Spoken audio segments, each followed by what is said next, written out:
Hello and welcome.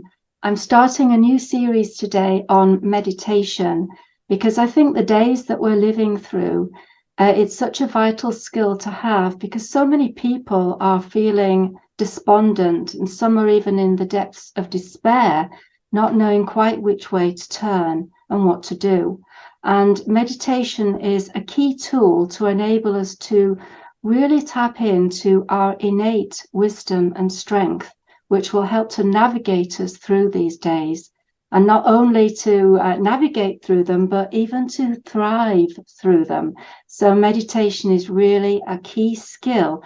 So I wanted to do a series to help us to focus in on this and speak more about what it is, the benefits of it, what it entails, and so on. And my guest today is going to help us with this. My guest is Neil Elliott. He is the author of A Higher Road, in which he has shared his life journey.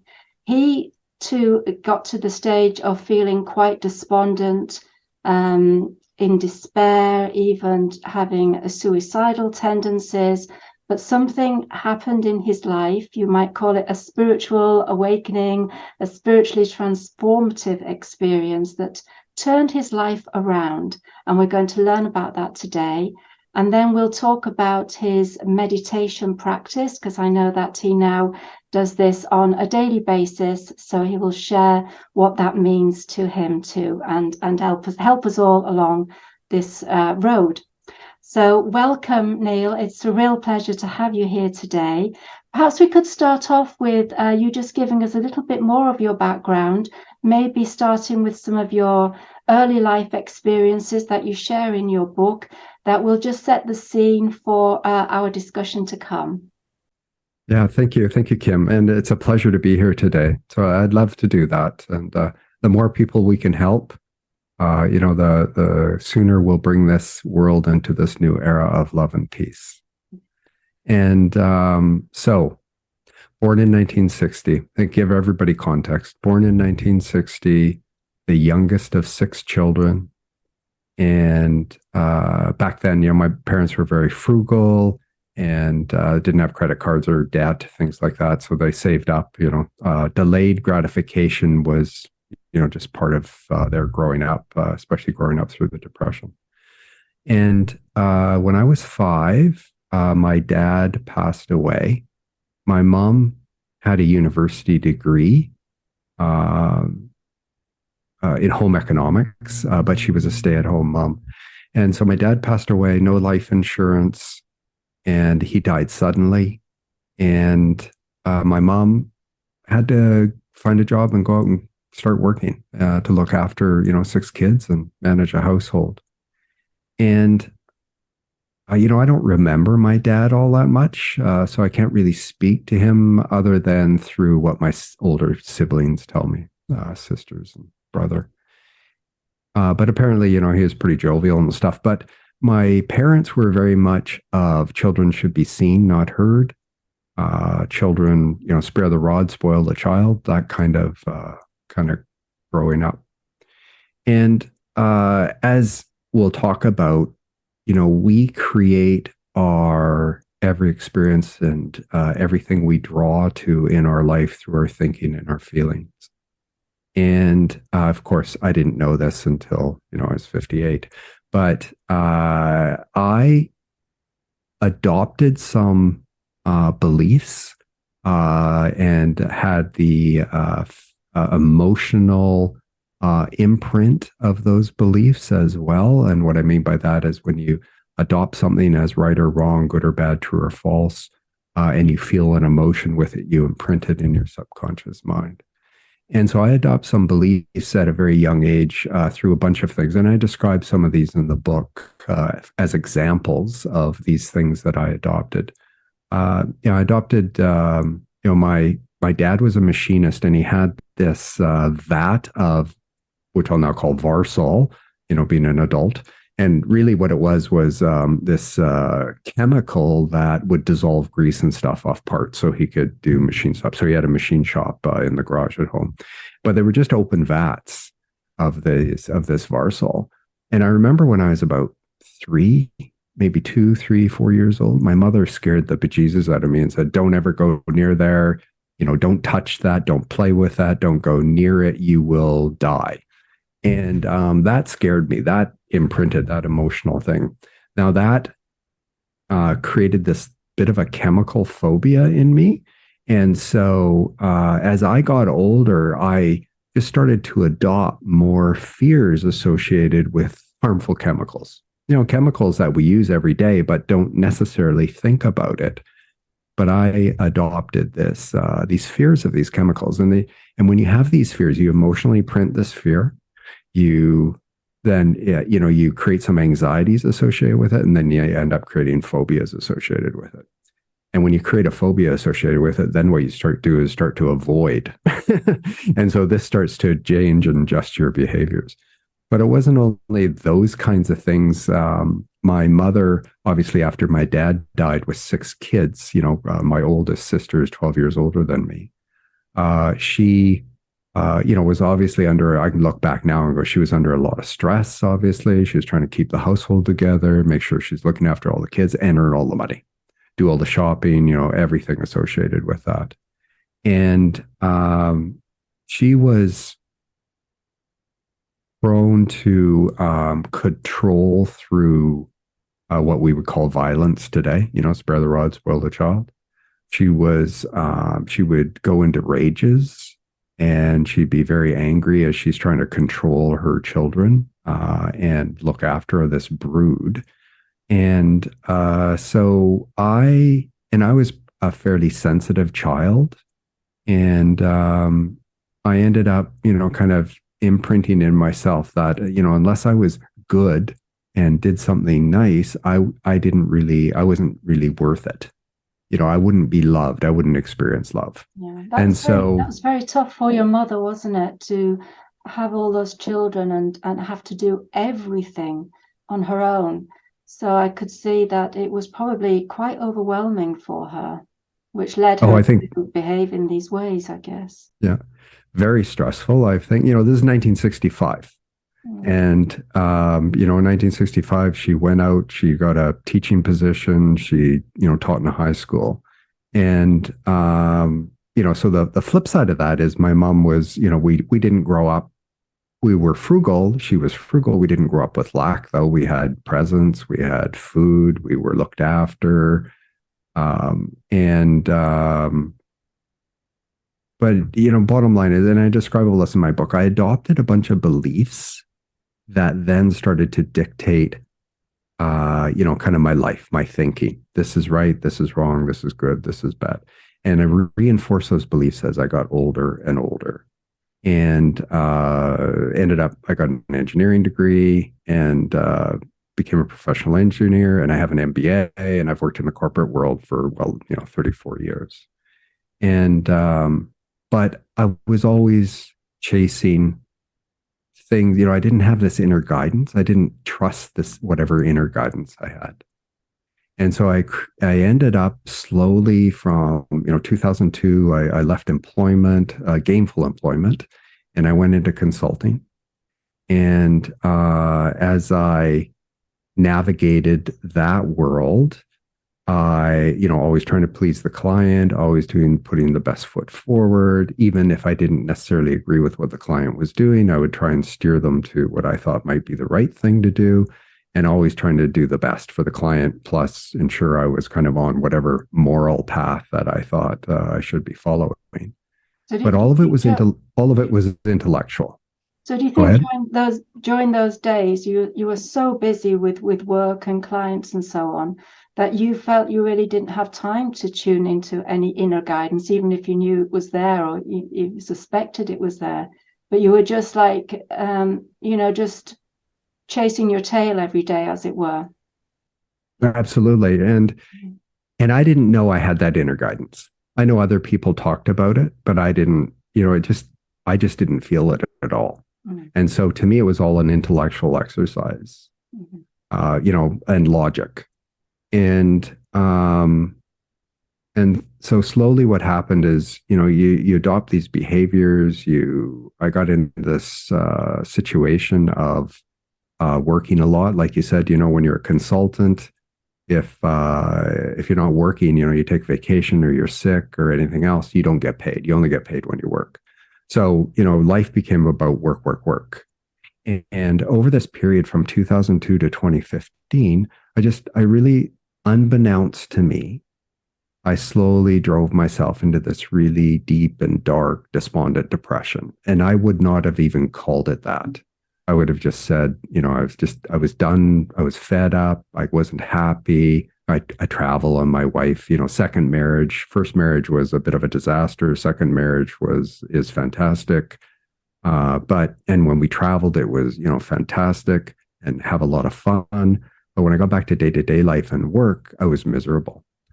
And in 2015, I thought, okay, I have to do something to try and get out of this state. And so I picked up some science books and I picked up some spiritual books. Now, I grew up agnostic. We were not religious in any way. My mother, I think, was more of an atheist than agnostic. But I always thought, there's some kind of intelligent design for all this beautiful stuff we have. I just didn't know what it was and didn't know how to access it. And so I picked up these science books in 2015 and these spiritual books. And I went through this process to try and change my thinking patterns, my thinking and my feeling.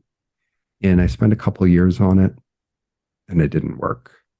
By November 2017, I was, kind of done with life. And no one knew, of course, because we're all great actors in our environment. We're this facade. We can project whatever we want to family, friends, clients.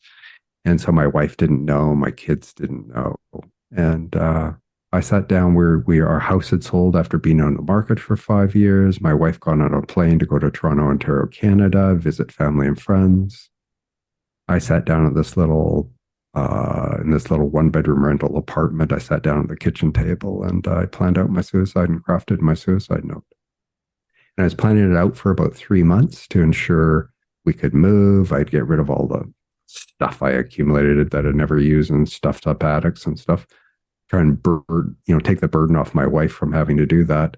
And so I was planning it out about 3 months. And when you were planning this suicide note, were you tearful?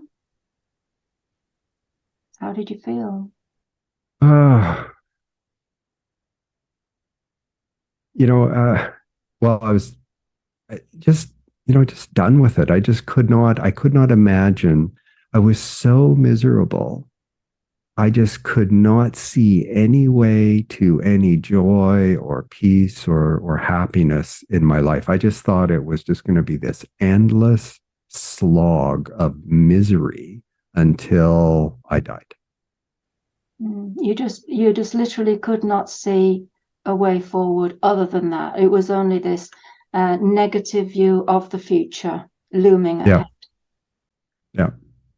I just could not, even though I wanted to, kind of believe in something bigger than us. Yeah. And more hopeful and joyful. I just wasn't there. I just couldn't see it. And so I thought the only way to stop this misery and to stop being, because my misery, even though I didn't want it to, it affects people around you, affect people around me as well, affected my wife. And I just thought I was a drain on my family, a drain on other people. And no matter what I did, I just felt miserable. I just wanted to be done. And I've heard this before when people get to this stage that they feel that leaving this world is almost a blessing, even for those around them. You got yourself into such a state where you really can't see anything positive about staying here, either for yourself or for others.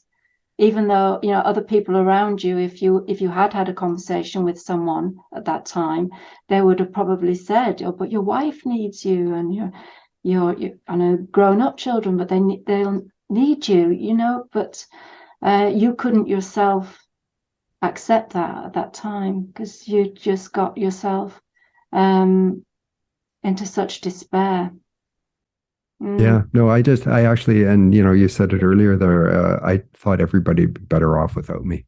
Yeah. They'd be freer. They wouldn't have to worry about me. It wasn't this misery, this albatross around their neck. That's how I felt. Yeah. Yeah. And yet you yourself, you weren't homeless. You weren't, you didn't have some terrible disease or anything like that, like externally. Some people might think, well, obviously, he's living rough on the streets.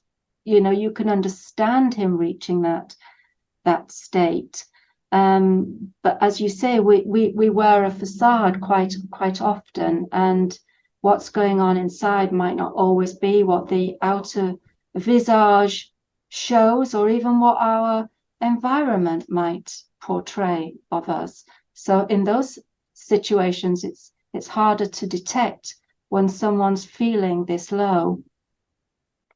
Oh, yeah, absolutely. And, we had built this magnificent custom made, so I'm an engineer, so, attention to detail.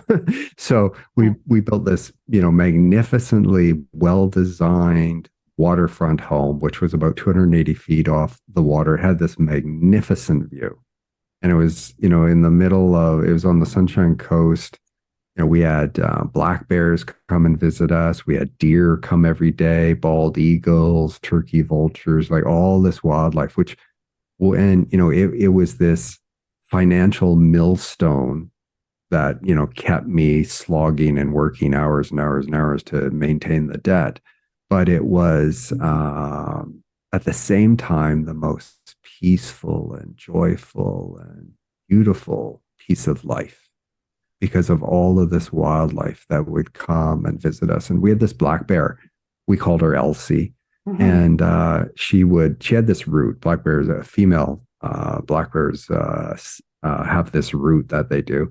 Anyway, we were sitting in these chairs up on this terrace, looking down, and she came about 50 feet away from us and just kind of went whoop, down on the ground and just was looking at us. And so we were just talking to her, and we didn't feed her, of course, because we weren't trying to encourage that, but, she wasn't afraid of us and we didn't do anything. And, and for example, one day she came up on the terrace and my wife had the door opened outwards to the terrace, and she's in there cooking. There's all this glass so you could see.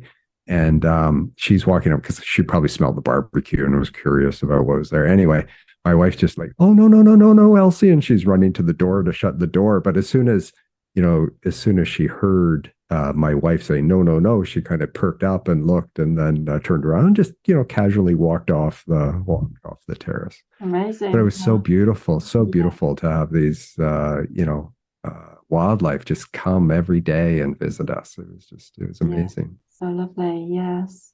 Yes. So, so you reached this point where you thought the best thing to do was to leave the planet. Did you have any thoughts about what would happen if you did actually leave the planet? Did you think you were just going to go into a black hole or something? Did you think that far ahead? Well, interestingly enough, although I didn't grow up religious, it was ingrained in me through some earlier teachings and stuff that I had attempted to read that, if we're good, we go to heaven, in very simplistic terms. If we're good, we go to heaven. If we're bad, we go to hell. But I had, as part of this 2015 to 2017 reading I did, I had read a near-death experience from a woman who described she had been suffering from this aggressive form of cancer over a 4 or 5 year period. And it took her from being, healthy to a place of 75 to 90 pounds in weight. She couldn't lift her head on her own. She required 24/7 care. She had to have oxygen 24/7.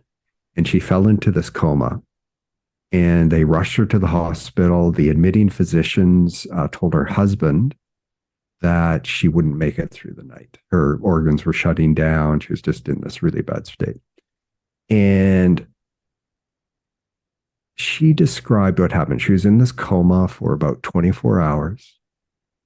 And she woke up and she declared she was going to be totally okay. And within 2 weeks, they couldn't find a trace of cancer in her body. And she had come in with tumors the size of lemons, and she was riddled with cancer from her, waist to her head. And, all documented in medical records and in the hospital records and stuff. Anyway, in 2 weeks, they couldn't find a trace of cancer in her body. And her book is really about what she experienced when she was in this 24-hour coma.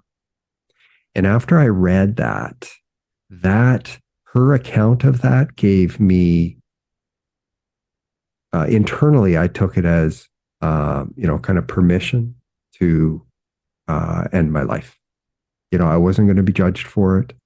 I was, not necessarily going to go to a bad place.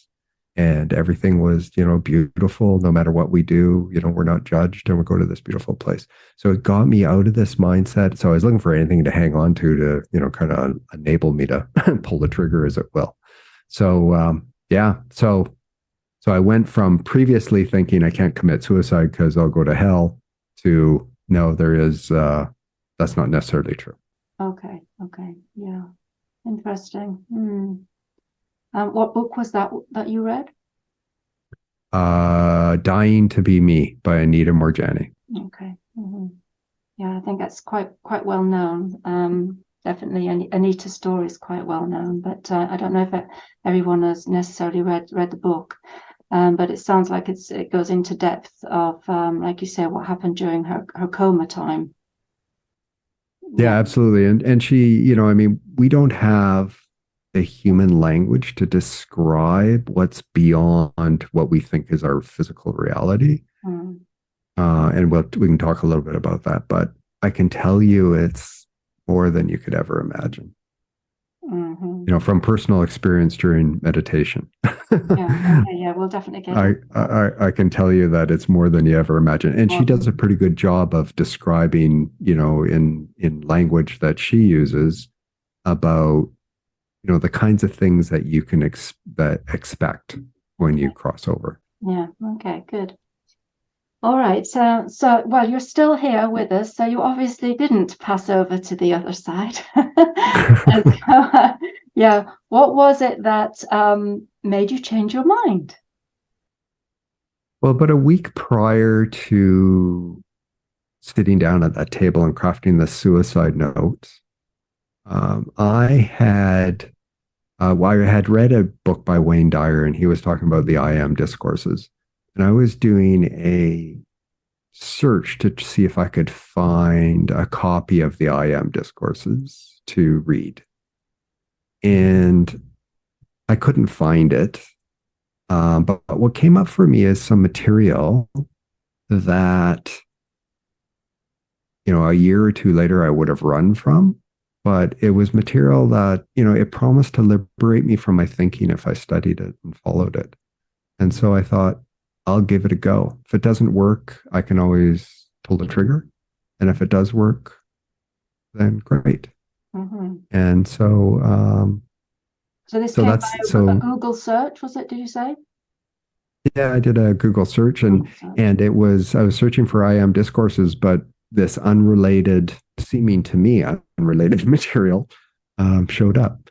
And I can say now that everything that happened to me was all by design, not anybody else's design, my own design to get me to this point where I would receive this material and be open to it. Because this material, you really need to be, kind of free of these concepts that we have of right, wrong, good, bad, true, false, free of these preconceived notions about religion or spirituality or anything else, and just open and curious like a little child, willing to explore without any prejudgments. Yeah, I think it's such an important point you make there, that there's been a kind of preparation stage preparing you for this information. And I know this has happened in my own life, that I've had to be prepared for certain types of information. And I think it comes to you at the right time. And this was obviously your time to receive this information. So what was the information? It's called Christ Returns, Speaks His Truth, the Christ Letters. The Christ Letters, okay. Yeah. And how many letters are there for people to read and look through? 9. So there's 9 letters. Mm-hmm. It's well written. It's logical. For me, anyway, it's well written. It's logical. And it takes you through this process to cleanse your consciousness and rebuild it. Mm-hmm. And as you cleanse yourself of all of the thinking and feeling and judgments that you have and concepts of life, and then rebuild them with concepts and learnings that are consistent and congruent with where we come from and where we return to after death, which is unconditional love. You start to slowly and imperceptibly start to internally make these changes without even knowing that you're doing it. But what's happening is you are getting at this deep-seated subconscious programming that is like concrete, very hard to break up and dissolve. And the science books were that I talked about earlier. They were the things that got me to this point of understanding that what I believe to be right or wrong, good or bad, true or false, are really just beliefs. And when you go through, some of these science books, for me, what it did was, first, it opened me up to understand that my concepts of right, wrong, good, bad, true, or false are just beliefs. And if they're just a belief, that means that if I wanted to, I could change those beliefs. But the question is, what do you change them to? And then, the next things I learned were things like, what you think about affects your health. You either draw health to yourself, or you are contrary to it, bring illnesses, etc. You draw these experiences to yourself that are maybe you consider to be negative and angry and hateful and vengeful, and anything negative you can think about, or you start to bring things to you that are peaceful and loving and kind. And then I read some neuroscience books that helped me understand that not only does our thinking and our feeling, what we believe to be right or wrong, good or bad, true or false, is not necessarily true. And not only does our thinking and feeling affect our biology, but we can change how we think, and we can rebuild the neural pathways in our brains through a process to enable us to help us make these shifts in consciousness. Mm-hmm. And so when you put all this together, for me, what it ended up being is that, okay, what I believe to be right or wrong, good or bad, true or false, is just a belief. There's a good reason to change those beliefs, because those beliefs are bringing to me illnesses and sickness and depression and all of those kinds of things. They are also, affecting my biology, and it affects the makeup of my brain. And now I have the new information that can help me go through a process to actually get at and break up and dissolve these patterns of thinking and feeling that I adopted and reinforced over a lifetime in my subconscious and unconscious mind, and break those up, dissolve them, and then rebuild that to be congruent with where we come from, mm-hmm. which is unconditional love. Yeah. No, that's very well said. And the biology of belief, as you explained there, is so important for people to understand as well.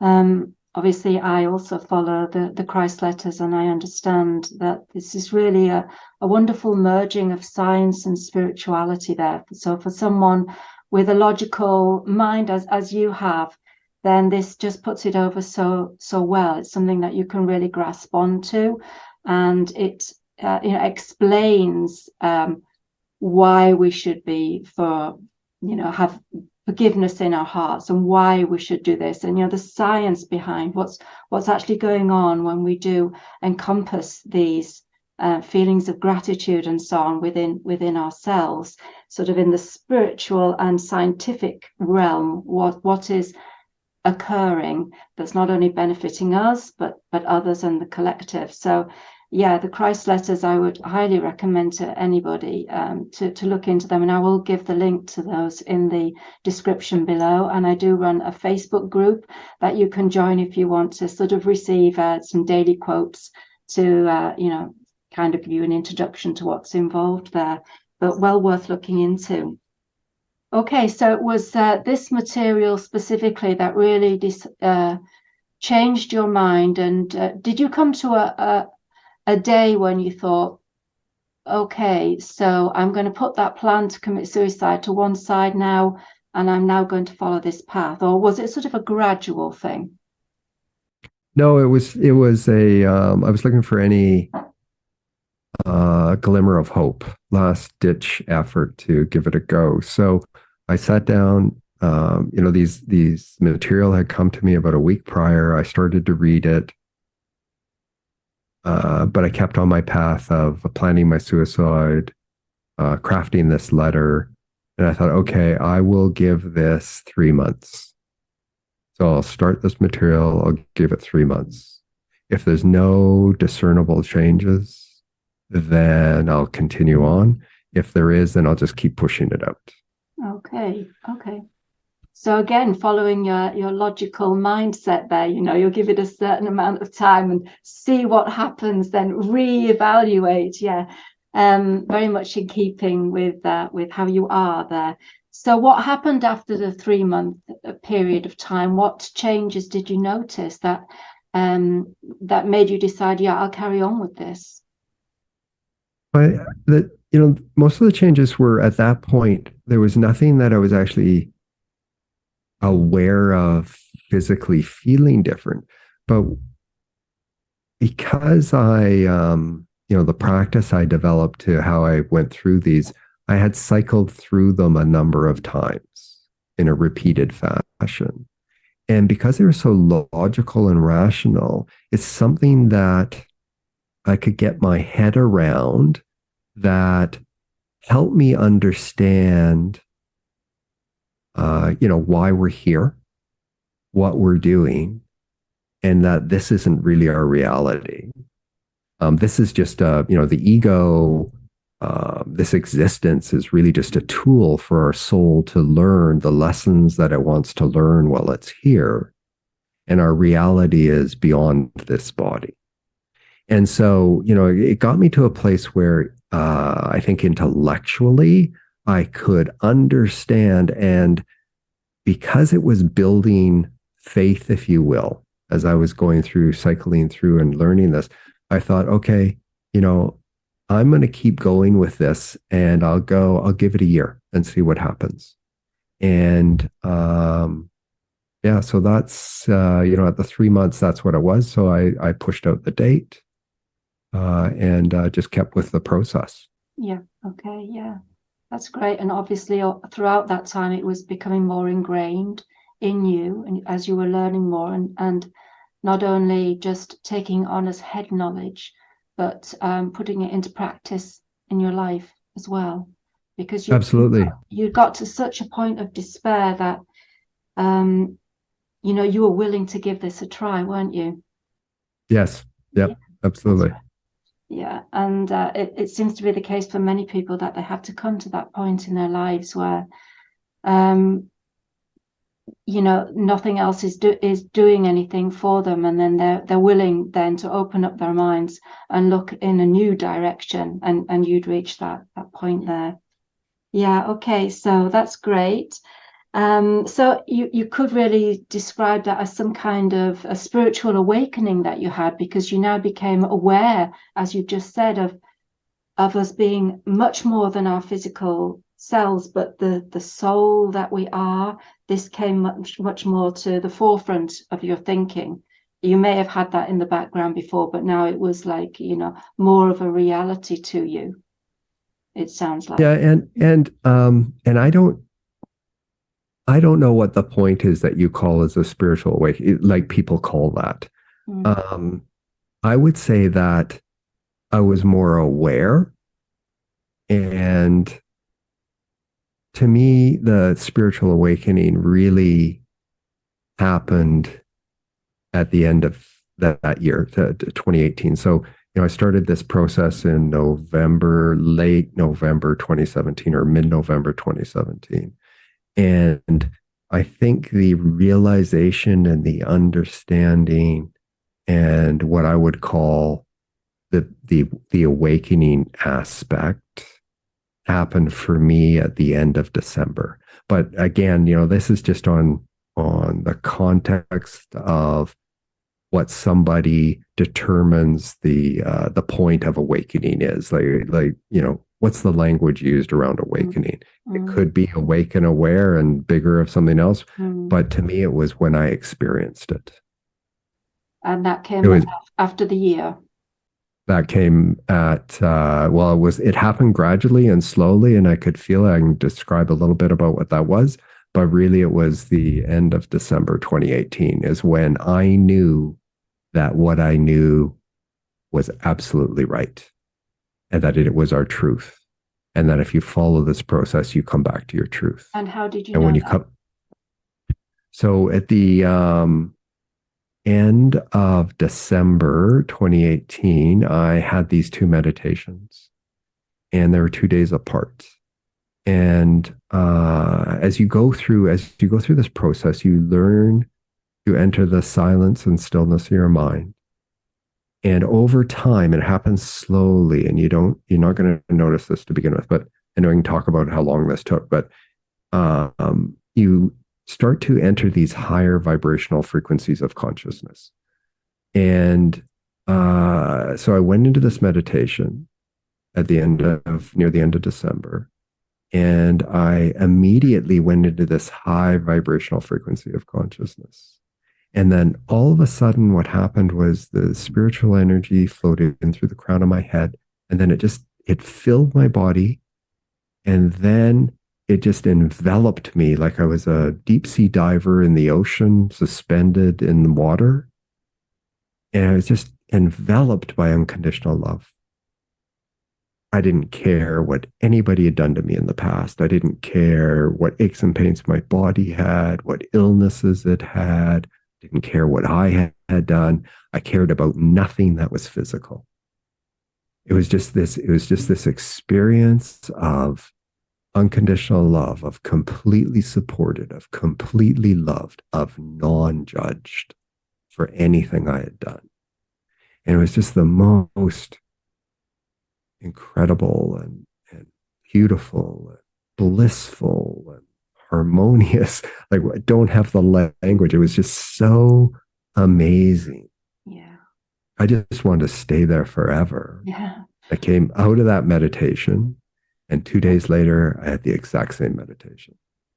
And at that point, I knew that what I had learned brings us back to our truth. What I learned is truth and brings us back to our truth. And then from then on, it's been this ever evolving spiritual ascension. And and I can tell you, it just keeps getting better and better and better and better. Okay, that's wonderful. That's really beautiful. So you say you felt this like spiritual energy coming in through your crown, your head. Yeah. You actually physically feel something. Physically feel it. So spirituality is not about knowledge.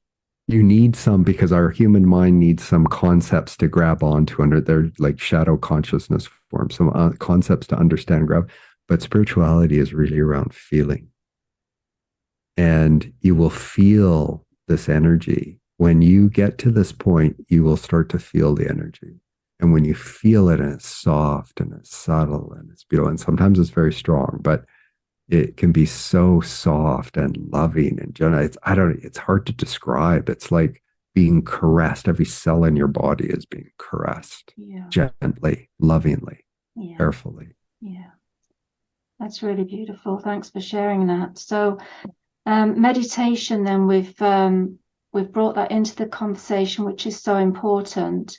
So what do you mean by meditation? Because, there's lots of different types of meditation, isn't there? People do like these qigong exercises, and they do mindfulness meditation, saying chants and things like that, mantras.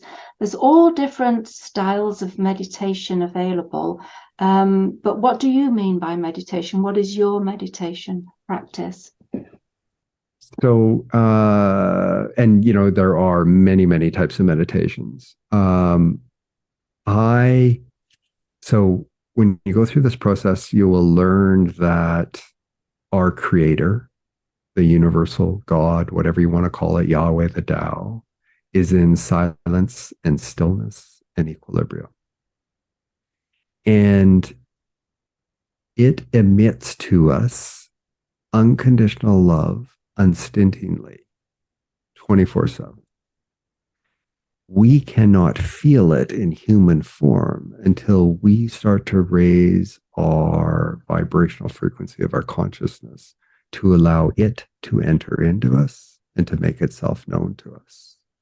And so, in order to make that happen, the meditation that I have learned and that I follow brings you to a state of inner peace and silence. So stopping all thoughts and allowing it to enter into me and make itself known to me. And, so that's the process I started to learn. That's the process I started to follow. And it was about the 7-month mark when I felt this. And I have to say that, this may happen sooner with some people. It may happen later with some people. This is just my experience. So 7-month mark, I felt this little tingling at the top of my head. It was about the size of a dime. And it felt kind of strange because I had never felt that before. I didn't think much of it. I just kept on. But over time, what happened is that little dime started to grow. And probably, maybe 8th, 9-month mark, it might have been 4 inches in diameter. And then the spiritual energy would flow into my head, in through the crown into my head. And then it progressed where sometimes it'd come into my head, it would go into my chest or my solar plexus or my groin. Sometimes it would come in and go down one side of my body and up the other side of my body. Sometimes it would reside in all places all at once. But I felt it traveling around in me. And in my meditation, I just keep in this space of non-thinking and allowing it to make itself known to me. And to do this love work, essentially, in me, to make these changes. And so that grew over time and time and time. And that crown chakra, you put a bowl over my head right now, and it's below my ears. That's how big that opening is. And, it is just so incredible and beautiful. But you have to kind of be persistent and dedicated and consistent with your practice, with your meditation practice. So I meditate every morning. I do it, you have to find the time of day that's right for you to do, a meditation.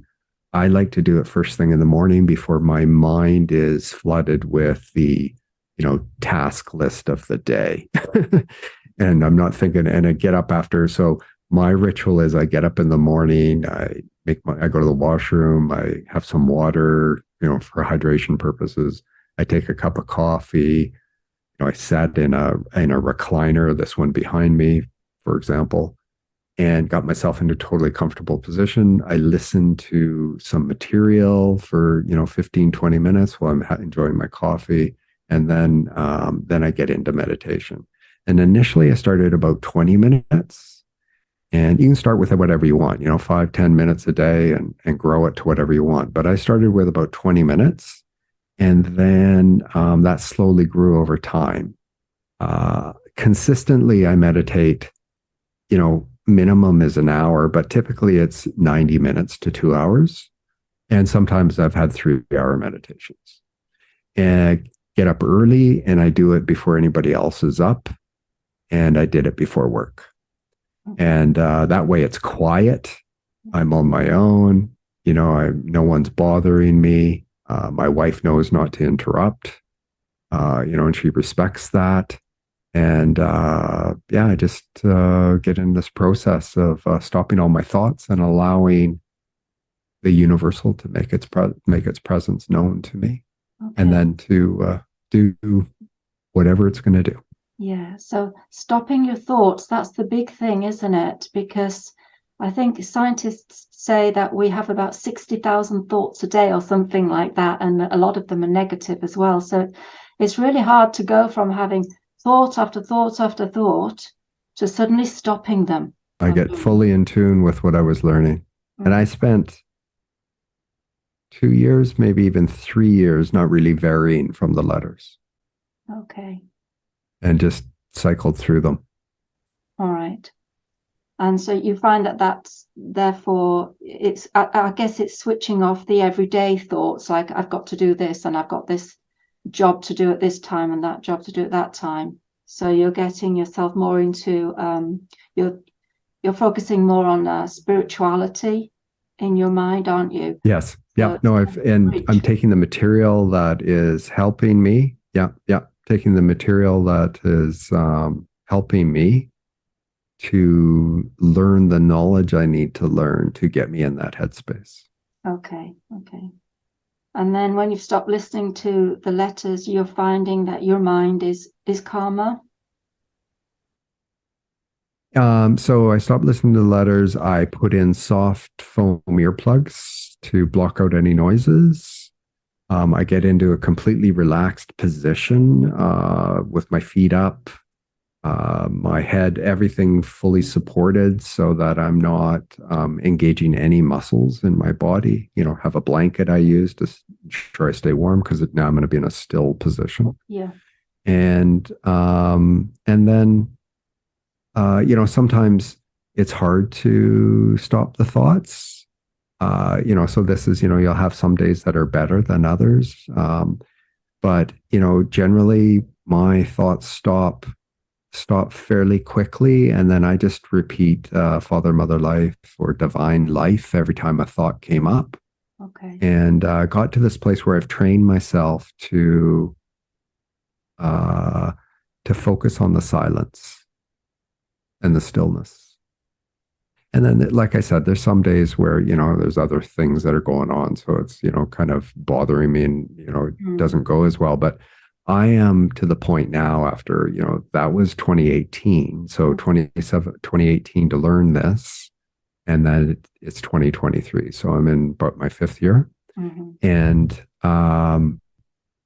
that vibrational energy, like I will get up and go to the washroom in the middle of the night, come back to bed, and that spiritual energy is automatically flowing into me. And I'll meditate when I'm in bed in the middle of the night. Right. And the energy that flows into me now, because, we're in there's a dispensation of energy around the earth, Gaia, right now, which, most people don't know about, but there's a strong energy right now to assist you and to help you to cleanse your consciousness and rebuild it and come back to your truth, come back to who you really are.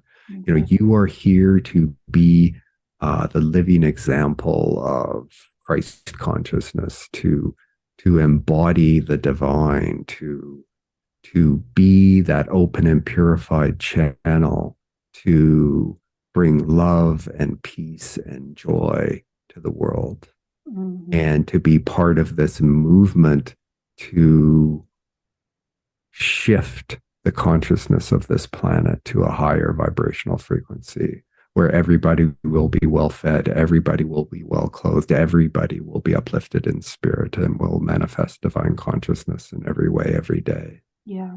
And it will just be this place of peace and joy and love and harmony.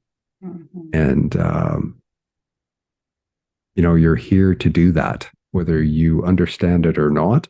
At some point, it's a fantastic time to be here. From a Yeah. soul perspective, it is like the time to be here. And it's a good time to start to learn to meditate if you haven't already done so, because as you say, the universe is kind of giving us extra help at the moment to encourage us to move in this direction. So yeah, you shared a couple of beautiful experiences that you had in meditation, and I also found something in your book. From the front of your book, it was like just a little poem that you got in one of your meditations. I'd just like to read that out for people. It says, love is soft, gentle, kind. It embraces, enfolds, enshrines. It is patient, understanding, sublime. Love is all these things. Let it shine. It's so beautiful, that. And it just says it all in those simple phrases, that this is what love is, and this is who we are at the core of our beings, and we're here to let it shine. Yeah, beautiful.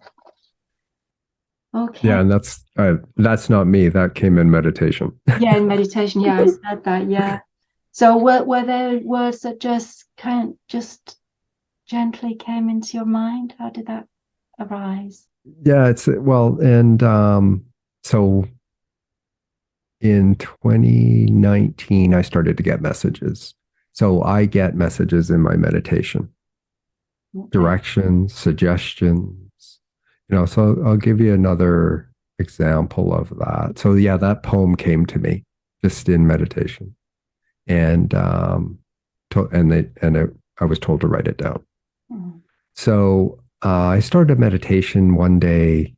So this was back in 2020. Yeah, June of 2020. So I started this meditation at 5:15 in the morning, and it lasted till 7:32 a.m. That's when I came out of that meditation. So as soon as I got into the position that I get in, have my soft phone earplugs in, immediately, so I'll call it Father, Mother, Life. You can call it the divine, you can call it whatever you want. But immediately, Father, Mother, Life was flowing into me.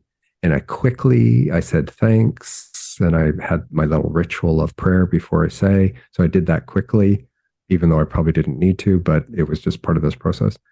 And then I went into this high frequency of consciousness, like immediately. And these shifts now, like then it was like, if you have ever driven a standard and, you might be in second gear and you want to go to third gear. So the engine's revving and then, you shift into third. So then the engine comes down and you start to speed. But sometimes you can't make that shift. And so the engine's rev, rev, rev, rev, rev, rev, rev, and then you just back off. You haven't actually made the shift. So it used to be, these shifts in consciousness used to be quite noticeable in terms of this. I described this in the book. But now it's just, my vibrational frequency is raised. And so everything is just very gentle and subtle now. And I don't have that same experience of that. But anyway, so immediately Father, Mother, Life was flowing into me. And I went into this high frequency of vibration. And had this beautiful meditation with this power flowing through my body. And at the end of that meditation, near the end, I shifted again into even a higher frequency of consciousness. And then Source, or Father, Mother, Life, spoke to me. And essentially, it said, "It is I am your source. I heal you. I protect you. I love you. You must stand up to these ego impulses. Go forth, love and respect all. I am with you always." So, and I try and write these things down when I come out of meditation because you forget them very quickly. Yeah. So, wisdom coming to you.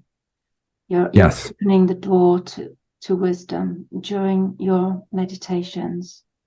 Yeah, that's beautiful. Well, I'm glad that you write them down. Yeah. Spiritual journal is very important, and I recommend that in the book is that you write down Mm-hmm. your things that come to you in meditation. When you come out of meditation, write them down because you'll forget them.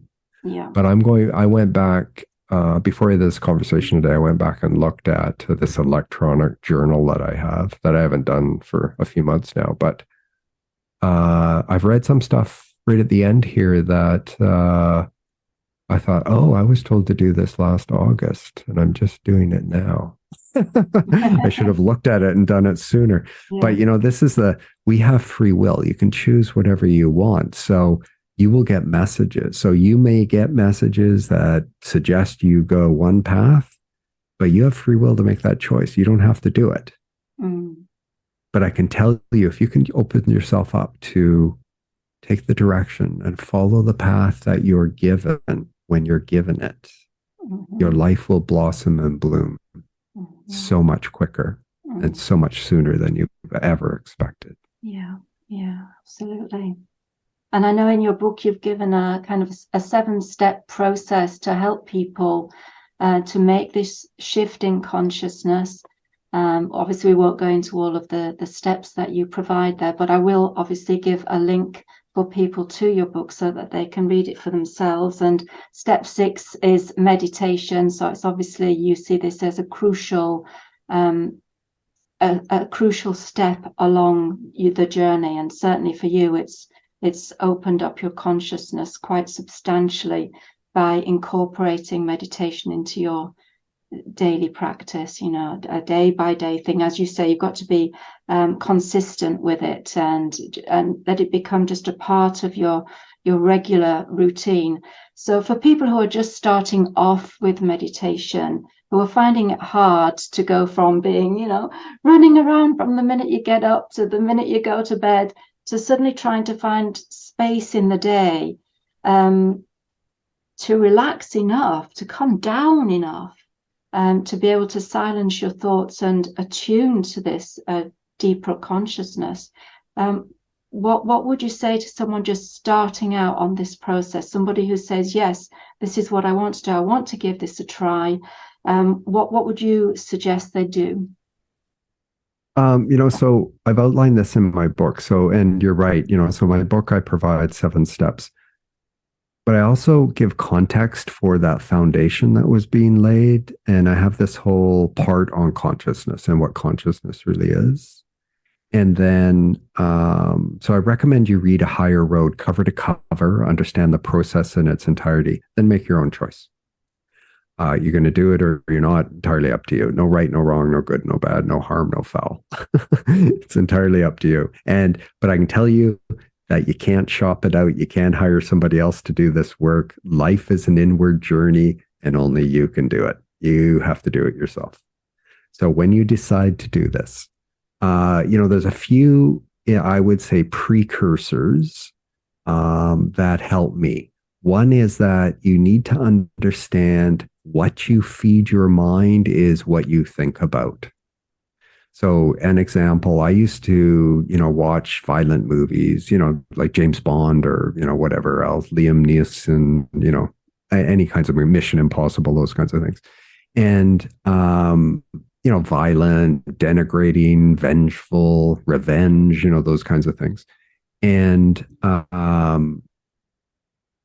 I'd listen to the news and all those kinds of stuff.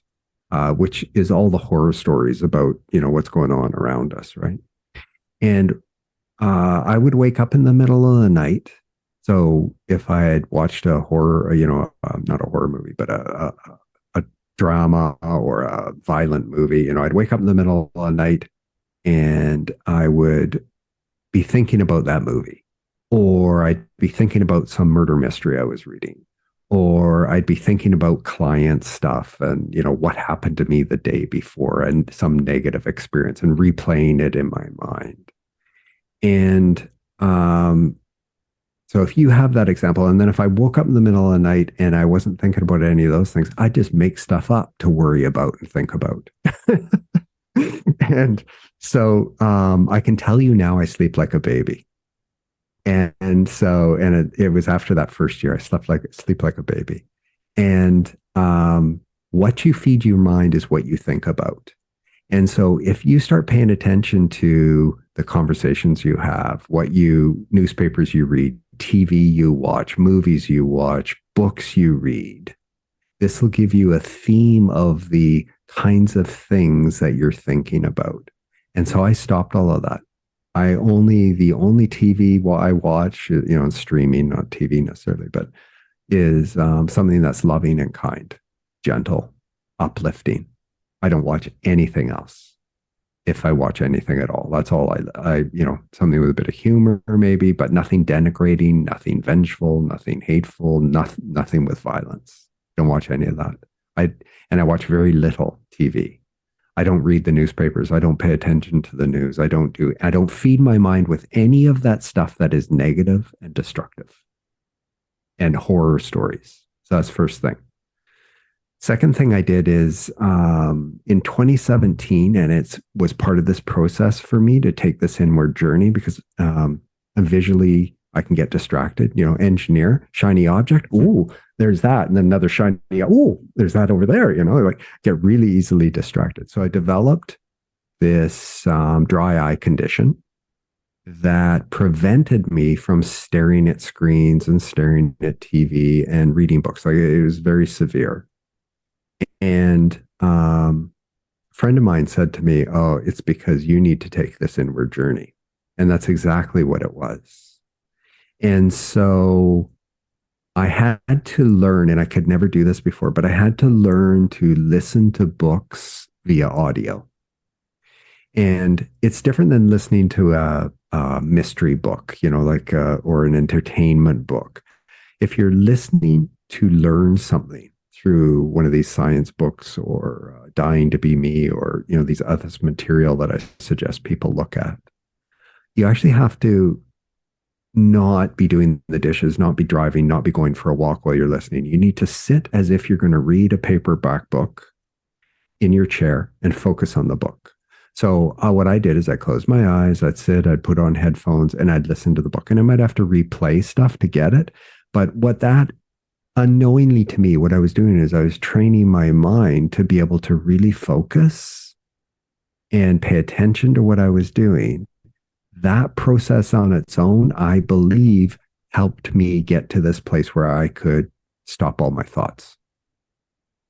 Because I got trained myself through this practice to actually be able to really focus and not be distracted by outside things. So close your eyes, listen to an audiobook, something that you're going to learn and want to learn, put on headphones, try it. Close your eyes, sit back, relax. Don't be distracted by anything else and just listen. And you do that, you'll start to train your mind to be able to do that. So aside from all of these things that I talk about in the science section, that I had to learn, that was laying this foundation for me to accept this material, I was also training myself and opening myself up to this process. And so my recommendation to people is pay attention to what you're feeding your mind. And anything that is contrary to unconditional love, keep it really simple. Anything contrary to unconditional love, I suggest you make a choice of whether you're going to keep doing it or not. I stopped it. I stopped feeding my mind anything that's negative. Yeah, that's a really great tip. Absolutely. So, and then, so that's the first thing I would do. And you stop doing that and, you start this process, and I can tell you that you will no longer wake up making up stories to worry about, and you will no longer wake up in the middle of the night worrying about other things. Yeah. You'll just have this peaceful sleep. Yeah, that's a great tip, and something that perhaps people might not readily think to do because they're so used to watching the news and reading the newspapers. It's second nature to do that.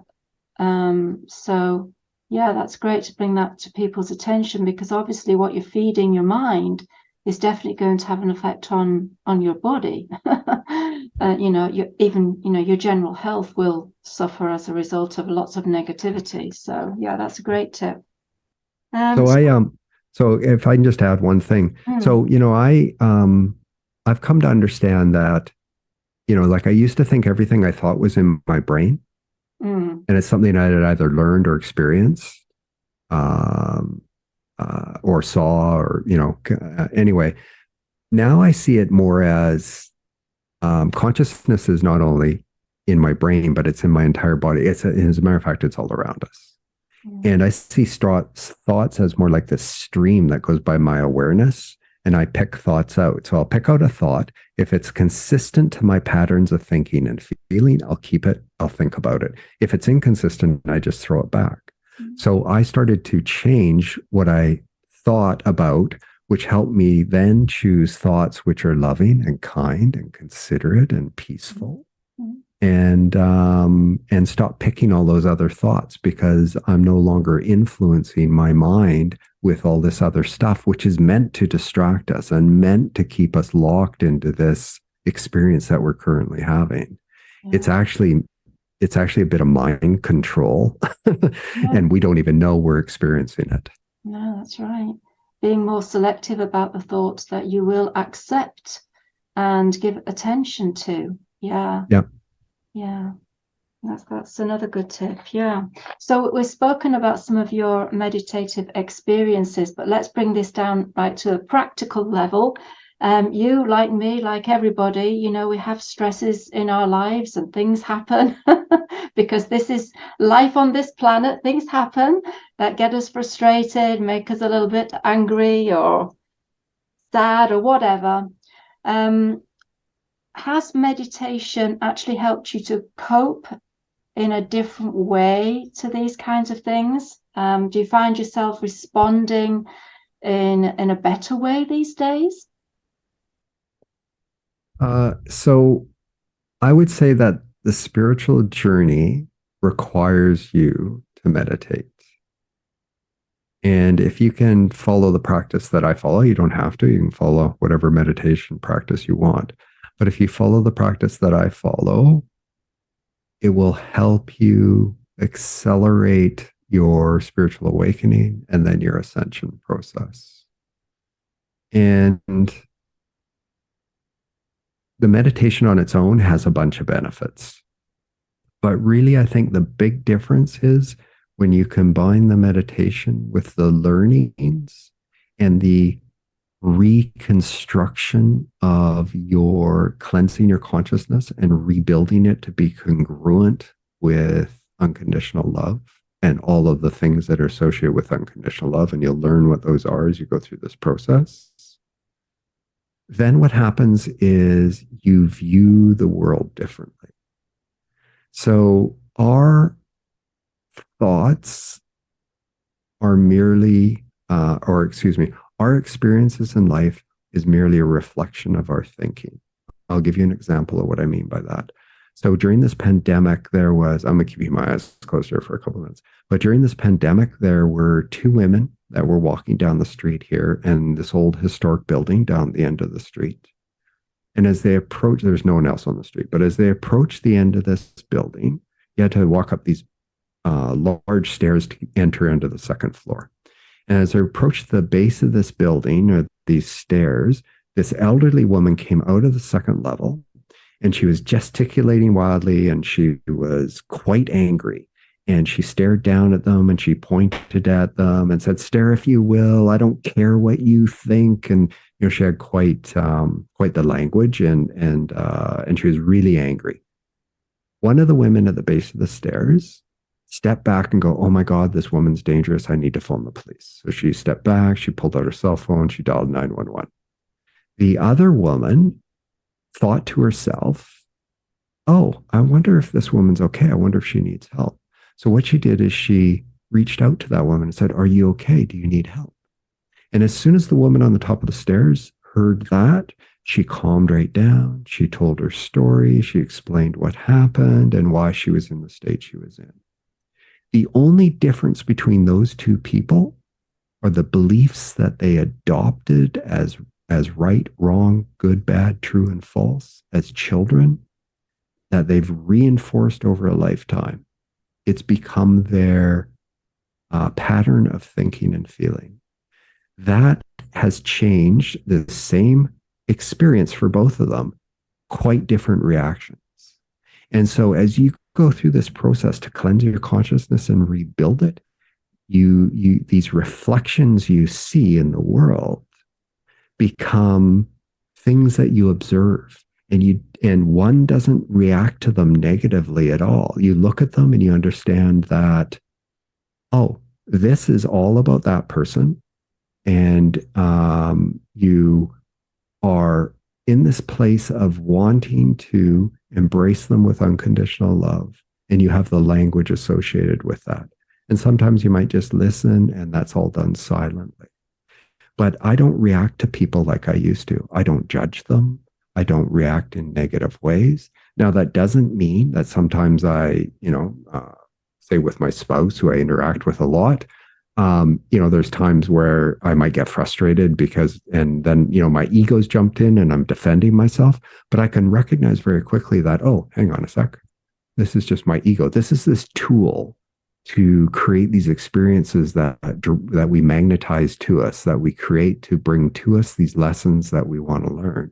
And when you understand the mechanics of the universe, and you will if you go through this process, you understand that your thinking creates all of these events and experiences that come to you to wake you up, to teach you a lesson, to help you come back to your truth. And so when I do that, I recognize right away, oh, this is my ego's jumped in. Isn't that interesting? I'm saying all this to myself, of course, not out loud. And then I can make a conscious choice to think differently, to have love present within me, and then to express myself in a more loving and kind way. Mm-hmm. Yeah, that's great. I think meditation has provided a little bit of a space between you and the event, so that you're not automatically taken up by the event and enmeshed in it. But this little space allows you almost to be like a bit of an observer of the event, and gives you a little time to work out the best response to that event. So like you say, things are still happening as they always have done in your life. But you've now developed a tool to enable you to respond in a more loving and a kinder way. Yeah, like not let my emotion dictate how I'm responding. Mm. It's not an intellectual thing, but it's actually it's a thing that is just taking that beat, that moment, to allow the divine to enter into me and to have this love well up in my heart, and then to respond from a loving way. Yeah, yeah. Yeah, that's beautiful. Now I'm not perfect. I'm still working. Oh. we're all work in progress here, we're right? all works in progress, that's for sure. Yes. Okay. Well, probably we should wrap it up there. We've had a really good conversation and covered a lot, I think, today.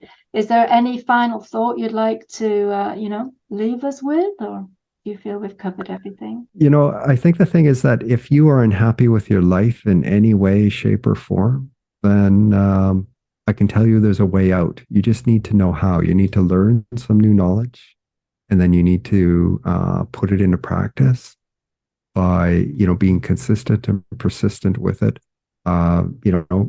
Self-promotion here, but I recommend you pick up a copy of A Higher Road, read it cover to cover, make a decision for yourself. Because I can tell you, I've put in the exact process that I followed that has got me to this new place, and I believe it can work for anybody if they want it to. Mm-hmm, mm-hmm. Whether you're on the street or whether you live in a mansion, doesn't matter. Life isn't about the material things that surround us and what we own.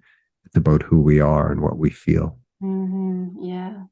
Well, I'm so glad that turnaround happened for you, and that you're still here to tell your story.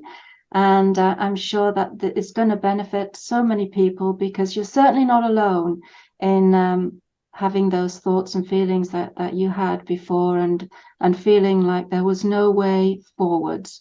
But you discovered that there definitely is a way forwards. Okay, so thank you ever so much for sharing, Neil. It's been really lovely. So Thank you so much. Yeah, you're welcome. Please do take a look in the description box below. You will find a link to Neil's book. You'll find a link to the Christ Letters.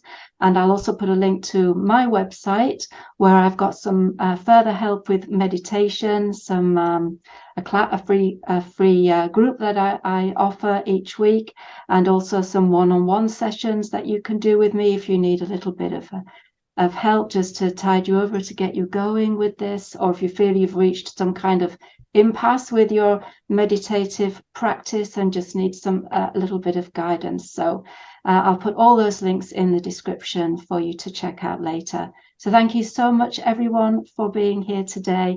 Thanks again to Neil. It was really a pleasure to have you. Thank you. Okay. Thank you. Bye-bye for now.